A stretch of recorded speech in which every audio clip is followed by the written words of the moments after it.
Alright guys, we got us a tournament report and deck profile for Fredericksburg Regional in Virginia.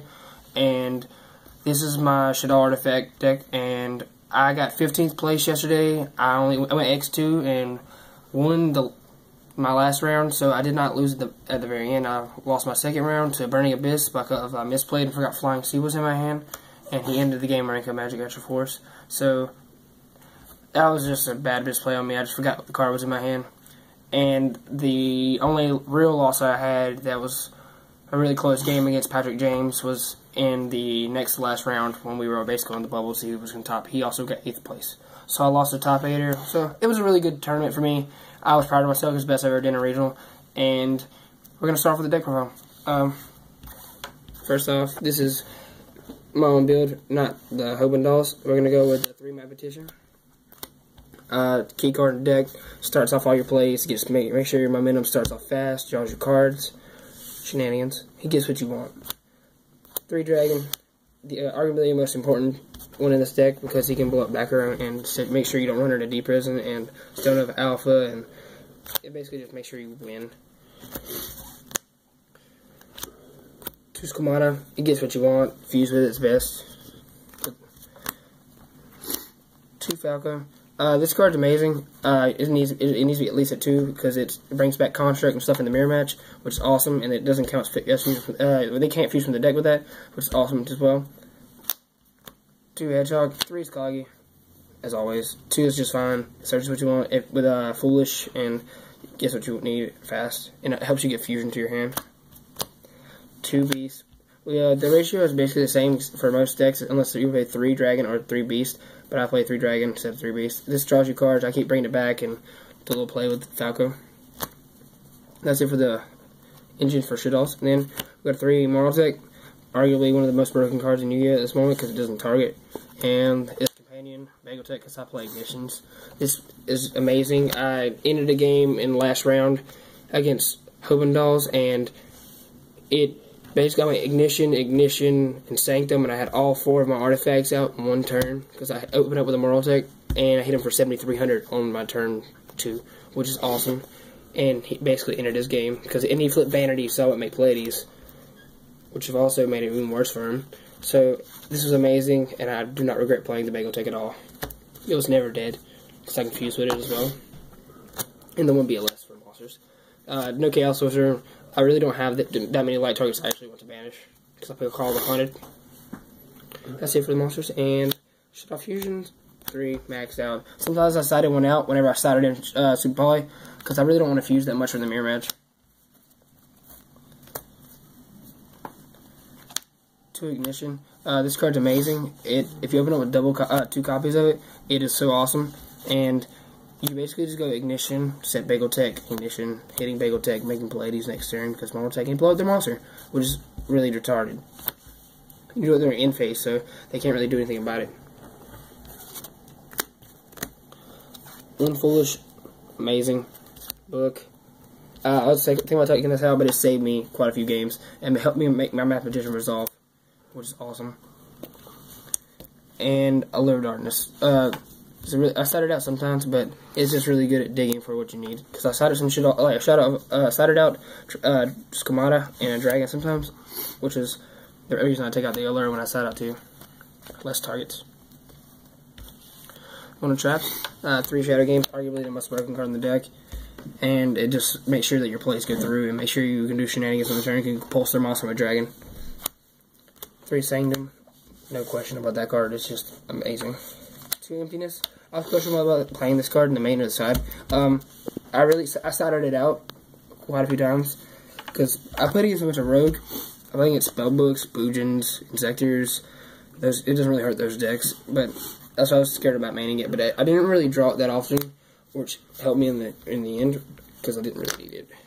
But when I flipped it against Shaddolls in the mirror match in the late game, I just automatically won. 2 Call. This is the best thing I could have put in my deck to make sure that my deck was better than most of the decks that I played against. Because this brings back the Construct, which is not considered the extra deck monster special summon, and it blows up a backer on your opponent's in phase. So they can't really do much in response to what I have. And like if they say empty, so I bring back this and blow up their backer, I just end the game next turn. And this card is just amazing. for if I tribute my monster, my construct, like I want to in the mirror match, I can bring back the construct during the end phase. And it's so awesome. I draw cards and search and shenanigans. It also works really good with the artifacts. It's one of the good reasons about it. And Breakthrough Skill. This card was amazing today. It saved me from getting Castelled. It saved me from getting, like, just basically stopped the Stellar Knight matchup.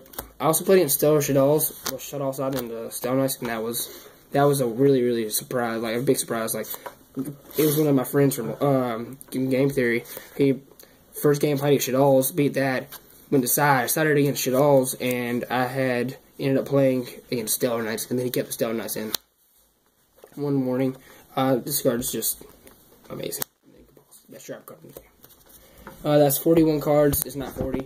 I've added in the second card. And basically, I would not change anything about this deck except for I don't know if it's locals. I'm not gonna play Vanities. If it's big tournament, I'll play Vanities. 3 construct. I never expected to make 3 of this in one game. I made it 3 times in one game against Boojins, and it's very necessary against that deck because super and it just kills Susanoo. 2 window, amazing. This is the staple lineup for fusions at the moment. It's just the best ratio. Rank 5s, we got Pleiades from Marltex and Begoteg. Source, amazing. Ended the game against Stone Knights because I thought he had a deep prison set, and I just blew up his monster for a game. 2 Castells. I thought I was going to need this a lot, but I did not make a rank 4 all day except for Emerald, and then it got compulsed. So, and there's the Emerald because I like shuffling my stuff.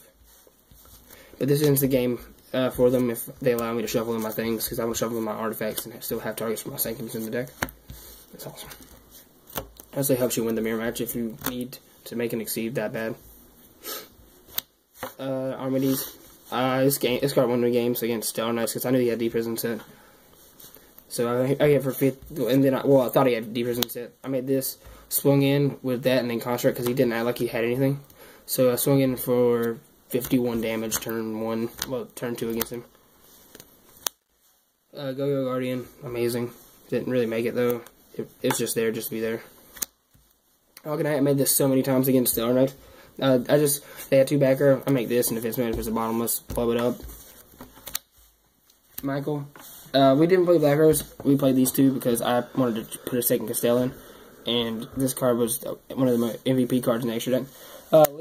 Leo was amazing against the mirror match when I have Vanities, because they cannot get over this. They cannot do anything to this besides Dragon, and most decks don't play that many copies of Shadow Games right now. They're playing 2, that's the only out. They Shadow Games their Dragon and Bounce. And then he already used all this Shadow Games.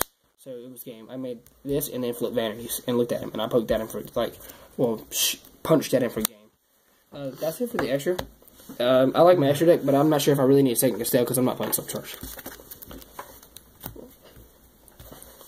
I might put in Love Chain again. 2 Flying Sea. One of the best cards against Burning Abyss and Stellar Knights, but I think this card's not as great against Stellar Knights as it should be, because usually you can just crash into your monster and kill it. If you have a construct, it automatically kills it, so it's not that great. Majesty's Fiend. This is Majesty's Fiend. It's so good. Started in quite a few times. Vanity's Fiend. I started this thing against the Hobendall matchup, and it's a game ender. They can't do anything to it because they don't play Breakthrough Skill, which I think is really bad. Caius, I started in quite a few times against the mirror match. It's one of the best starter cards against the mirror match. 3 MST. I know I have all the removal in the world in this deck, but I want to make sure that I hit the floodgates. And I know they have Shadow Mirrors inside. And Light Mirror, whatever, whichever one. Probably both sometimes. 2 Super Poly. I don't main this card. I really don't like it to main. I played against a bunch of rogues, which it would work against most of the rogues, but it did not work against spellbooks, so not well enough that it mattered. This is just there in the side as when I needed it. I resolved it 2 or 3 times, and that was a game ender most of the time. Mind Control, Mirror Match, Malcat, and that's just for floodgates and Iron Wall. For just in case I like the side defense macro, anti-meta, etc. And I expected a lot of people to be side decking or main decking karma cuts, etc. Which is this just stops it. That's it for the deck profile. I went X2, as I said before, got 15th out of 315 at this pretty large regional for the area that we were in. And I look forward to going to regional in Charlotte, and I hope I do better there, get the top 8 map. Nice to see you. Peace.